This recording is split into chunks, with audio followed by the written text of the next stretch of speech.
Romantic or rude, Valentine's Day gifts that miss the mark. We've all been there. We've got a gift and you start to question the intentions of why you were gifted that particular item. Even if it came from a pure place with good intentions, your gift could be saying otherwise. So let's get straight into the video. Hello, I'm Antoinette, and today I'm going to be sharing what Valentine's gifts I think are a little sus and you should avoid when it comes to gifting someone. So lean in and let me tell you why, from an etiquette perspective, some presents are not thoughtful, they're telling. Now, at its core, etiquette isn't about being posh and snobby and picky. It's about being considerate for other people and thinking, what would this other person want? So you have to bear in mind the context. You have to have emotional intelligence and think about the overall picture before you decide to gift someone something. So having set the tone, here's some of the things that I would avoid gifting anyone for Valentine's Day, particularly if this is someone new in your life. The first thing is household items. So for example, kettle, iron, air fryer, cleaning gadgets. It's a big no. Avoid it. Now, why are these gifts poor etiquette? Because Valentine's Day should be about romance, not functionality. Now, the only exception to this is if that person has specifically requested that item, they want that personally and they've asked you, can you get me this? I think that's the only exception in gifting someone household items for a Valentine's gift. In fact, any gift, like a birthday gift, Christmas gift, because essentially you've just gifted them chores. Now, moving on to the second point, you want to avoid gifting someone weight loss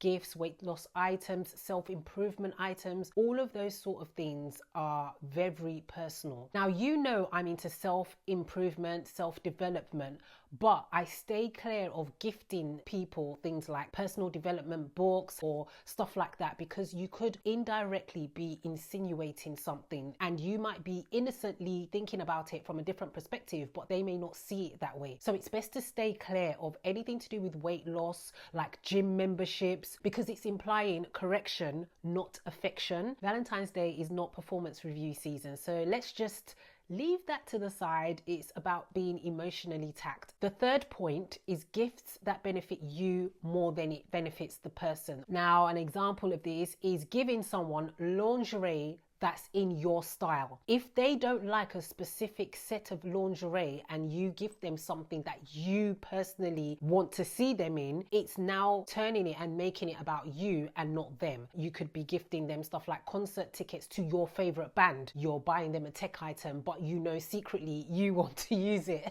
That's not what Valentine's Day is about. So try and avoid gifting people stuff that is more to do with you than it is to do with them. Romance is about generosity and thinking about the other person, not what's convenient for you. My next point is gifting the person extremely generic last minute gifts like petrol station flowers. No thought went into it. It was just, oh, I've just remembered it's Valentine's Day, let me quickly buy something. Or random boxes of chocolate. The person might not necessarily like that brand of chocolate. No thought has gone into it. You have to have intentionality behind it. It's not necessarily how much it costs, but the thought that goes behind what you're gifting the person. When you're gifting them something that's signaling low effort, I haven't thought about it, you're indirectly telling them how much they mean to you.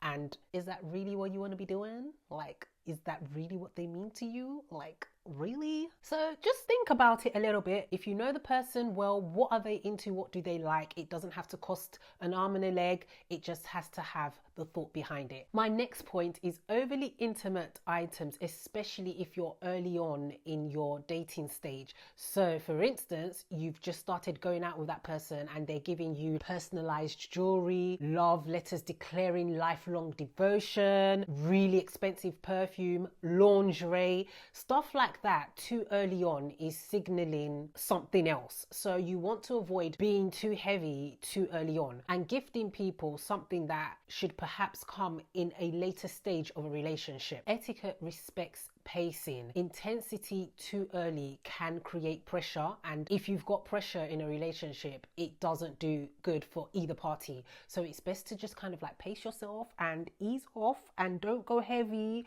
with the gifts that don't necessarily need to come at that stage in the relationship. Another point that I thought I should mention is public or performative gifts without that person's consent. So again, early on in a relationship and then you decide to publicly propose to them or make a public spectacle, probably on social media, so the two of you are not established in your relationship and you're doing this over the top thing that everyone can see, or flash mob, whatever it is. If you put on an etiquette lens, true romance considers the other person's comfort, considers how they feel in that setting. You might think it's something that you want to do, but how are they going to take that? How are they going to feel in that moment? And here's something that I've heard before but has stuck with me. If it needs an audience to feel meaningful, it might just be your ego. Now, having said everything that I've said, I'm not going to leave you stranded. I've got a few tips as to what, from an etiquette perspective, I would recommend you do. And here's 3 questions that I want you to ask yourself before gifting anyone anything. First, does this gift feel personal? Secondly, does the gift respect the stage that we're at in this relationship? And finally, does the gift make the other person